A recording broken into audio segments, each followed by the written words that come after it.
Bring in Jonathan Schanzer, who is standing by. He is with the Foundation for Defense of Democracies. They are a leading think tank in the United States, focusing on foreign policy.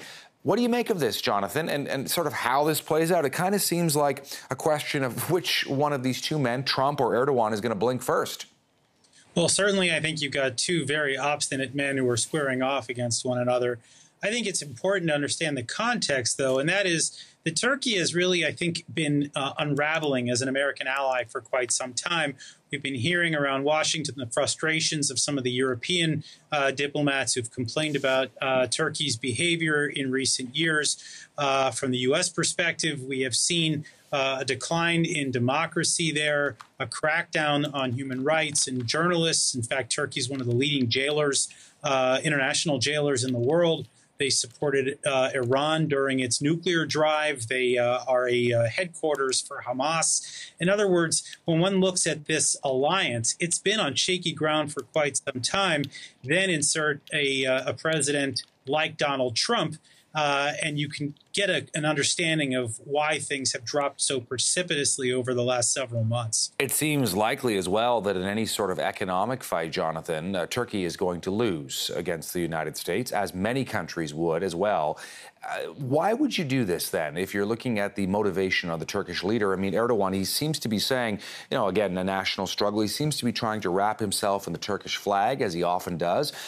But why go this far? It's a good question. I mean, he's going up against the $16 trillion economy, but not only that, he's going up against the country that has set the rules for international banking. So when we issue sanctions, when we issue guidance against other countries' banking systems, the entire world typically follows. And we see that right now with the Iran sanctions issue, that even though European countries have been ambivalent about our sanctions regime, they are following because they don't want to run afoul of our system. They don't want to incur the wrath of U.S. sanctions. So Erdogan has very little leverage here. He's not only wrapping himself in the Turkish flag, he's also really making this a religious issue. He has said that they have their dollars, but we have Allah. He's appealing really to his base.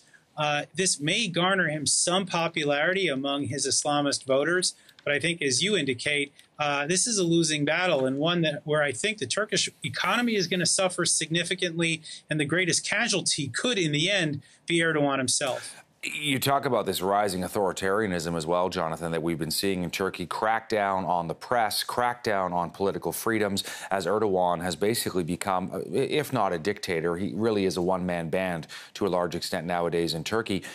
Are the ultimate victims here really the Turkish people themselves when you see what's happening to the Turkish economy and what's happening to the lira, the currency? 100%. I mean, these are all decisions that I think didn't have to be made in the first place. You talked about Andrew Brunson, that pastor who's been held for the last 2+ years in Turkey. There was a deal on the table between the United States and Turkey to have Brunson released. He has been effectively a political hostage. I think we need to be very clear about that.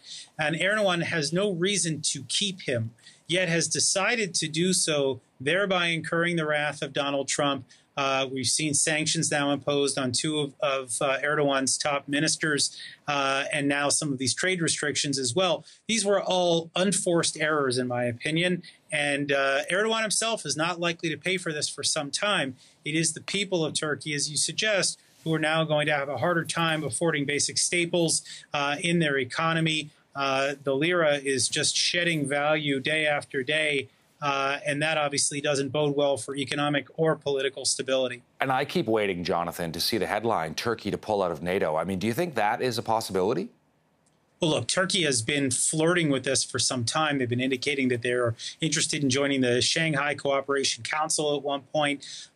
They were toying with the idea of buying Chinese hardware for their military, now flirting with the Russians, talking about getting their anti-aircraft systems. These are all things that would be a finger in the eye to the NATO alliance. And of course, the Turks have also been using the refugee crisis coming out of Syria as almost a weapon against the Europeans. So that alliance has been unraveling for quite some time. I would expect them, I mean, I would have expected them a long time ago to pull out. My sense, though, right now is that Erdogan and even Vladimir Putin are very happy having Turkey stay in the alliance and cause problems for it. In other words, they are more of a pain when they're inside the tent than they are if they were outside. The other thing that's probably just worth noting here is that there are many rules about countries and how they would be accepted into NATO, but there are really no rules whatsoever about ejecting one. And that is one of the challenges that I think the alliance is going to have to wrestle with in the weeks and months ahead. Jonathan Schanzer with the Foundation for the Defense of Democracies. Great to have you on as always, Jonathan, giving us your expertise and your insights on this story today.